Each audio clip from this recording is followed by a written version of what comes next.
Alright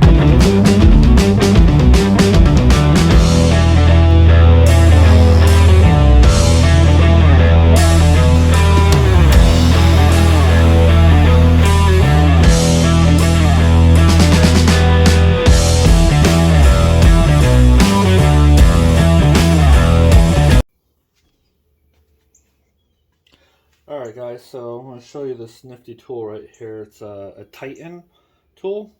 So these things can be put in a vise, or it comes with this little handle if you're going to do stuff, you know, on the car and all that. Makes it really nice because it is pretty small, compact, and get it into small areas if you're doing brake lines on your car. Versus if you're even building them outside the car like this. I prefer like having the handle instead of putting stuff in the vise, just because it's kind of a smaller block, but it's pretty nice. Pretty much how you use it is you start with this little plug. This is an alignment tool. You have this little sight piece. Take your brake line, you put it in there, and it stops up against there. Then you go ahead and you just tighten the block down. You gotta do it a little pretty even, otherwise it can kind of be a little tilted. But you just snug it down, doesn't take a lot of force. Pull the piece out. That part's ready to go. Then right here it's kind of a double-ended piece. You have this that OP1 is the first side. Put a little bit of grease on there, just helps lubricate it when it's pressing that piece. Then to 17 millimeter, you just take it, run it down, and then it stops, pull it off. First part's done. Take it, flip it, put a little extra grease there again. A little too much won't hurt anything. Run it down finger tight, and then just going to finish it off again.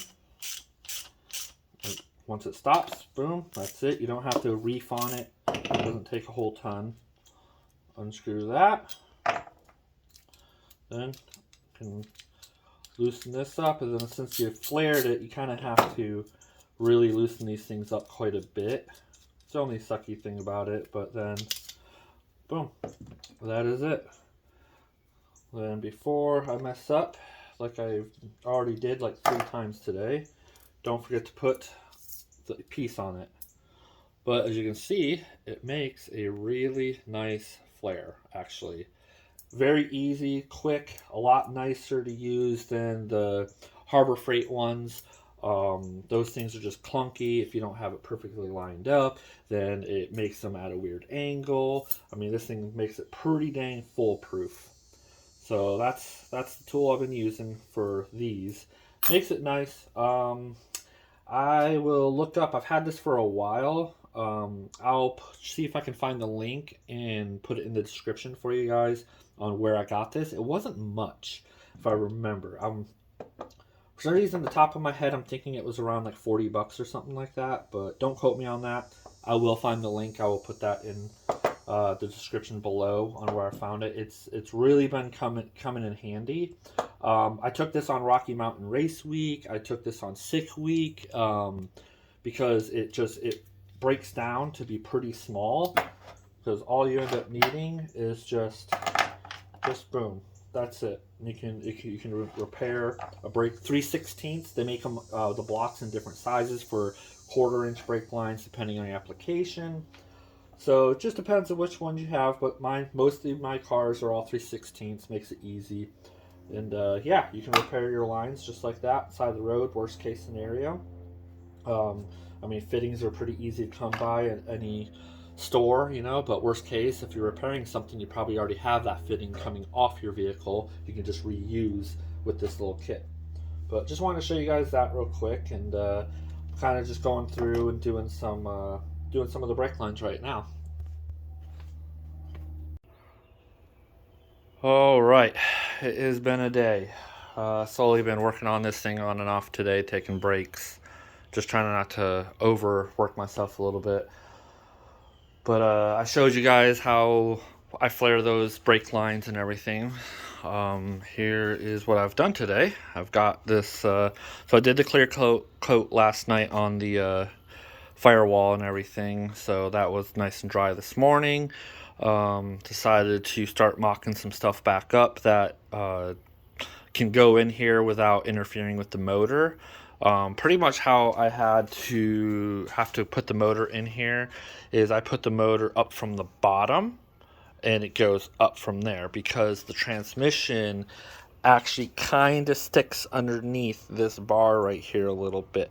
So trying to drop it in from the top, you have to put a crazy angle at it to drop it in here, and it's just, with that motor, it's so freaking big. I mean, it's a 2.0, you know, it's a little bit bigger than, well, at least I think it is. I haven't measured it actually, but I think it seems like it's bigger than the 1.6s at least, or at least 1.3 is what was in here.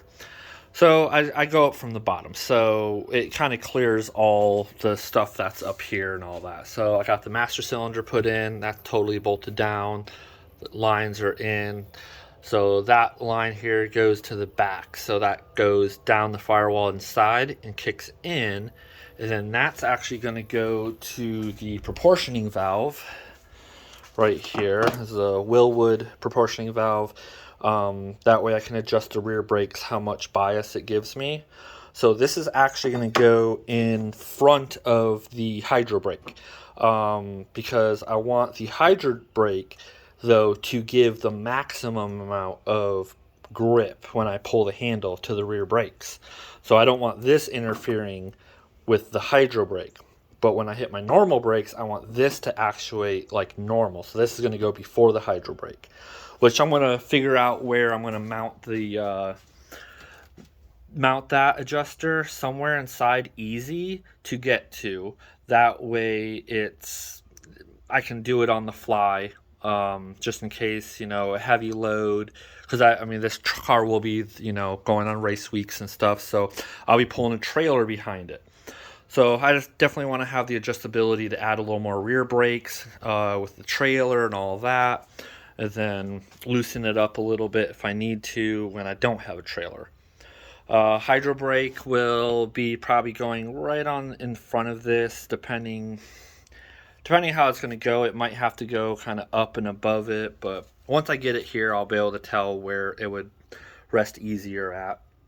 You know, it's definitely a smaller car, so placement is not always ideal sometimes. Just make do with what room I got.